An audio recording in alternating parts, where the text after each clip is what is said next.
Hey, what's up mga kabowlers? Maligayang pagbabalik sa aking channel. Halina't pag-usapan natin mga kabowlers ang balita patungkol sa pagkuha ng Lakers kay Dillon Brooks at ang balita patungkol sa pag-trade na ng Warriors sa Pelicans. Tara na't pag-usapan natin yan. Dito sa Basketball Hotshots.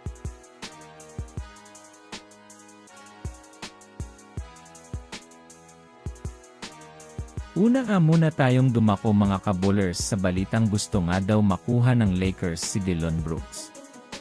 Well, sa ngayon nga po mga kabowlers, alam naman natin na bukod sa ilang mga kupunan ngayon, ay nanatiling active rin niya ang Lakers ngayong trade season, marahil nakukulangan pa nga po ang Lakers ngayon ng panibagong malakas na player na maaring makatulong sa kanila upang maging super team ngayon ang kanilang kupunan.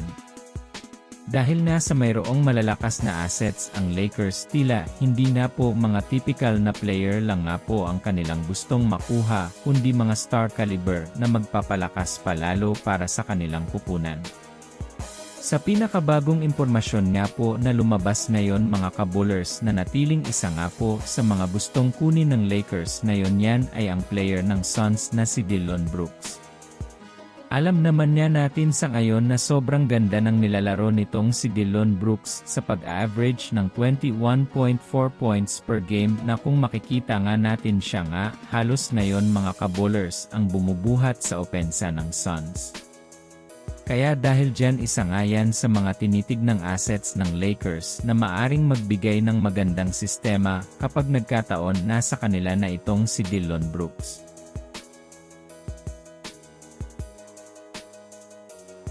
Samantala, pumunta naman tayo mga kabowlers sa balita patungkol sa pag-trade ng Warriors ng player sa New Orleans Pelicans.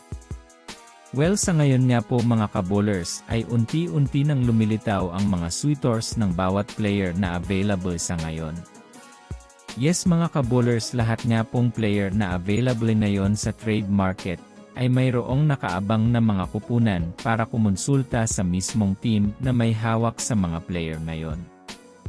Since mayroon niyang mga assets ang Warriors ngayon, katulad na lamang ni Jonathan Kuminga, ay literal na masasabi nga natin mga kabowlers na maraming team nga sa ngayon ang gustong kumuha dito. Ayon sa ESPN mga kabowlers, 3 team ay kakaroon ng interes kay Kuminga. Ito nga po mga kabowlers ay mga team ng Pelicans, Trail Blazers at Washington Wizards. Ngunit ayon sa kumakalat na balita, isang team nga dito ang mayroong pag-asang makakuha kay Kuminga, yan ay ang New Orleans Pelicans, dahil na rin naman sa isa din niya ang Pelicans ngayon sa mga teams na malapit sa magiging transaction ng Warriors, dahil sa pagbigay ng interes ng Warriors kay Trey Murphy na siyang player ng Pelicans. Maari ngang maging blockbuster trade ang mangyari sa pamamagitan ng pag-trade ng Warriors kay Kuminga kapalit ni Trey Murphy.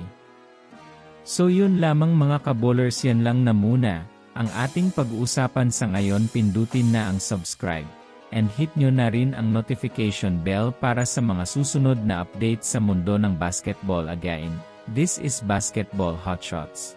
Thanks for watching.